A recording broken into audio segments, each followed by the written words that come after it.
Ginikanan sa katinunan sa Mactan National High School, mireklamong gihimong rekisito sa enrollment ang pagbayad og 350 pesos alang sa panapton sa uniform sa estudyante.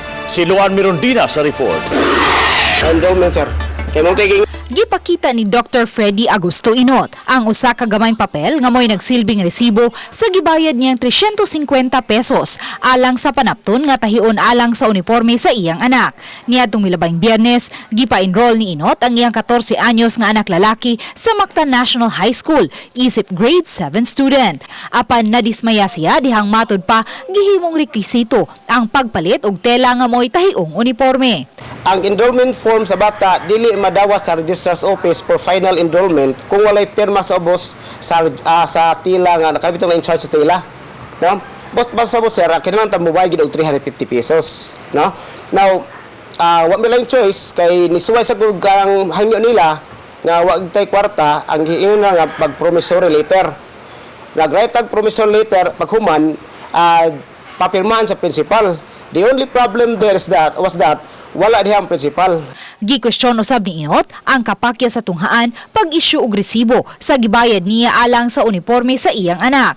Si Inot nagpailangkan himagtutudlo sa naasoy tunghaan o ginikanan sa usa ka transferee student. Gitagaan ko nagresibo nga kini siya nga resibo. Mao ni siya nga resibo temporary receipt. Nangutana ko asa di ang OR, no, ang official receipt dili sila hatag og resibo. Now take note, last day of enrollment na. Ngano wala pa sa official receipt. And then, nangutana ko nila, asa man ang paninik, is it cooperative or is it PTA funding na siya? Walay matubag ang in charge during that kanang enrollment period. Apan, gipakagamay lang sa principal sa Mactan National High School ang pasangil nga gihulagway niyang pagpanaot lang.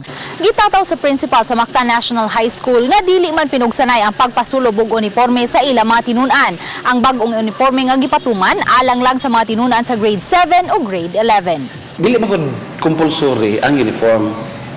O dili ka kuan okay na ako'y mga sir kan dili mi kuan sir unya na lang mi kasi pag himog letter nga dili ka magkuan ginroll kadtong ni dool nga nangayon ko naginot ako kuan okay please accommodate.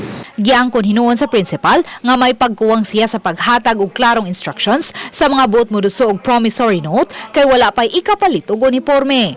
Basin og naay ni istorya dili spod ko kasud kan og bagigisulti basin ang ilang gihuwat ang akong pirma pero siguro na ko'y sayop nga wala ko katugon ni ikuan lang iwan ako ma-designate ako kuan siguro diha dapita ang punto ba nga basig sa kuan nga diharap pud ang ilahang gipatuman sa mga nabilin. Aminado usab siya nga wala pay official receipt ang ilang school-based canteen nga mo'y gitahasan sa pagkolekta sa bayad sa panapton sa uniforme.